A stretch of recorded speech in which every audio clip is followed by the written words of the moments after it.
President is at Mar-a-Lago this weekend, but he'll make an appearance at the Super Bowl via an interview with Fox News' Bill O'Reilly that will air during the pregame show. Here's a little clip.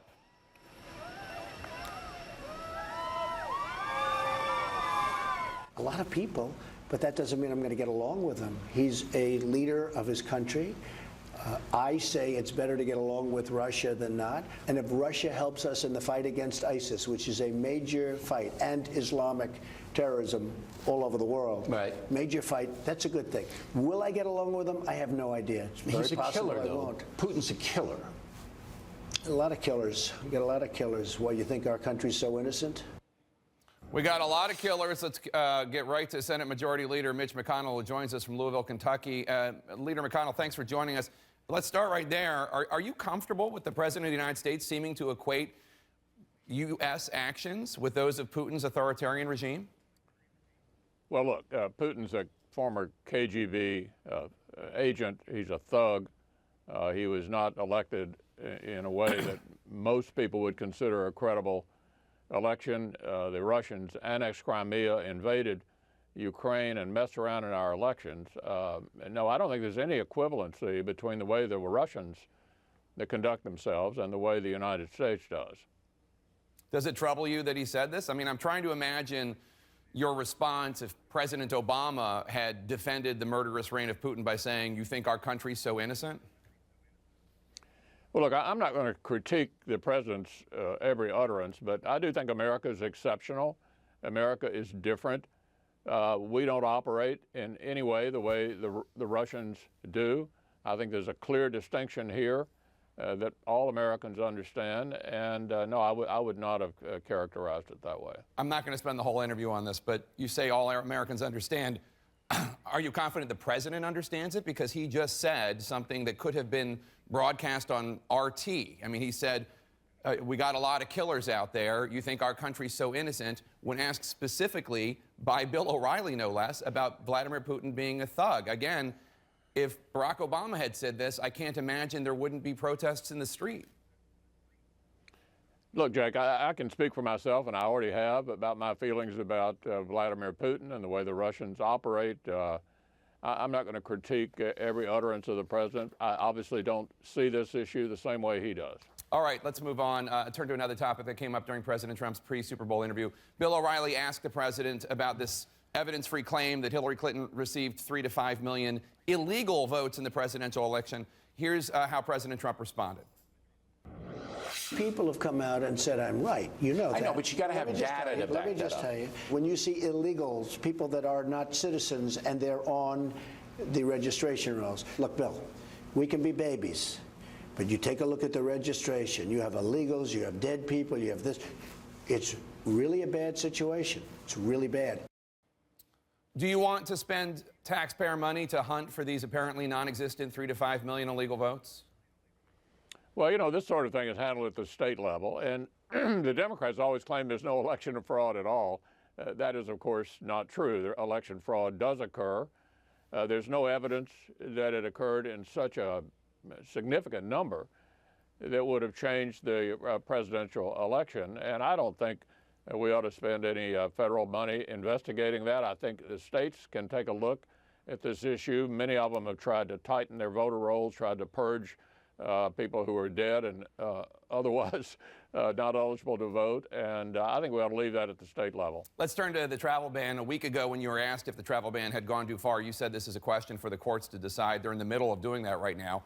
On Friday, a federal judge in Seattle issued a ruling blocking President Trump's executive order. Early this morning, the Ninth Circuit Court of Appeals rejected a request by the Justice Department to immediately restore the travel ban. This policy would, of course, be much more durable if it were passed into law by Congress, not merely by executive order. Up until this point, you've avoided explicitly taking a stand on the travel and immigration ban. Would you be willing to offer legislation to carry out the ban through the Senate? Well, I don't know that that's necessary. I mean, the courts are going to decide whether the executive order the president issued is valid or not, and we all follow court orders. The administration is following the court order, as I understand it, and the courts will ultimately determine the validity of it. Let me just say, I think proper vetting is important to the American people. but there's a fine line here between proper vetting and interfering with the kind of travel or suggesting some kind of religious test. And we need to avoid doing that kind of thing. Do you worry that the sweeping travel ban, as it's been described by many of your Republican colleagues, too broad? Do you think it went too far? Well, the administration was modifying some of it already, and we'll see where it ends up. The courts are going to determine whether the initial executive order, as it was issued, is valid. Do you have an opinion on what you'd like the courts to do? No, I'm not going to give them any advice.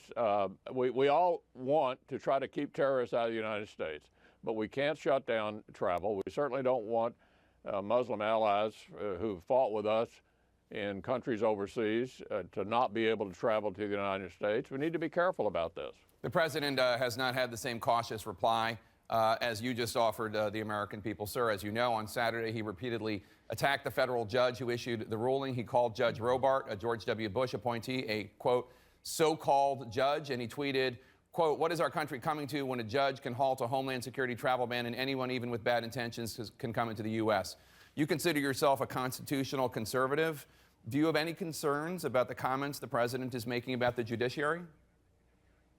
Yeah, I think it's best not to single out judges for criticism. We all get disappointed from time to time at the outcome in courts on things that we care about, but I think it's best to avoid criticizing judges individually. Let's turn to President Trump's pick for the Supreme Court. As you know, Democratic Senator Jeff Merkley of Oregon is vowing to filibuster Judge Neil Gorsuch because he believes that you and your Republican colleagues, in his view, stole the Scalia seat. Merkley writes, quote, Senate Republicans are in the middle of pulling off one of the great political heists in American history.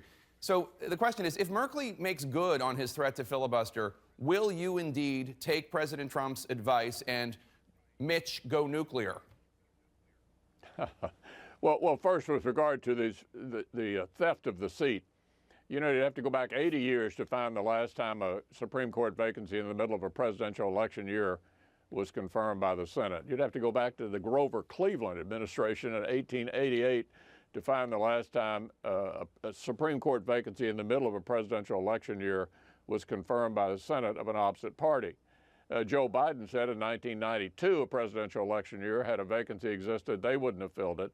We all know that that seat would not have been filled in the middle of a presidential election year, no matter who was the president or who was the Senate. Now, with regard to the new nominee, the president has picked an incredibly qualified, well-qualified individual. The search was handled extremely well.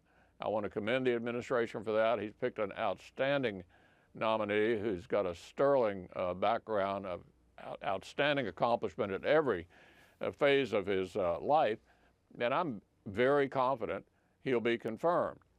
The issue you asked me about is how will that occur, and I would say that is up to our Democratic friends. Any one senator can require the entire Senate to cast 60 votes to stop a filibuster and move to what we call an up or down vote, a simple majority vote on a nominee. So any one senator could make us get 60 votes. That has happened before. We had to get 60 votes for Justice Alito about 10 years ago. If we have to get 60 votes, I'm confident we will. Just in point of clarification, obviously,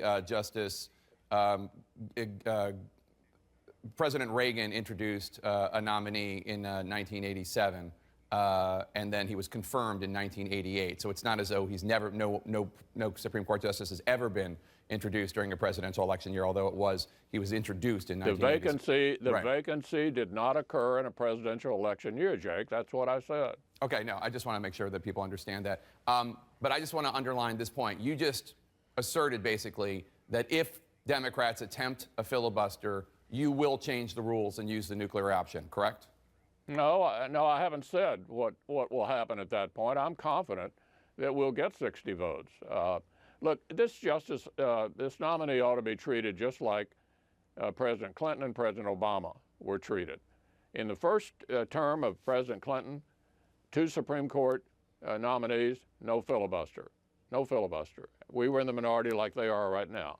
President Obama, in his first term, 2 Supreme Court nominees. My party was in the minority, no filibuster. What we're arguing here for is equivalency. they're having a very, very difficult time, Jake, trying to come up with arguments against Judge Gorsuch. This is an outstanding nomination. You could argue the most outstanding judge in the current appellate court system. So they're really struggling to try to figure out some basis upon which to oppose him. I want to just ask you one quick question on foreign policy, sir. On Friday, House Speaker Paul Ryan said that the nuclear agreement conducted by President Obama's administration with Iran is probably going to stay in place. Take a listen. A lot of that toothpaste is already out of the tube. I never supported the deal in the first place. I thought it was a huge mistake. But the multilateral sanctions are done. Do you agree with Speaker Ryan that basically this deal is going to stay in place? Well, you know, it was an executive agreement only. It was not a treaty. So the Trump administration is going to have to take a look at this and decide whether they want to continue it. The Iranians obviously haven't changed their behavior. We issued some additional, the administration issued some additional sanctions related to their behavior the other day. I think they did the right thing. I don't know where this will go, but I know the president can alter the strategy himself because it's not a treaty. Senate Majority Leader Mitch McConnell, always nice having you on the show, sir. Thank you so much. Enjoy the rest of your day. Thank you.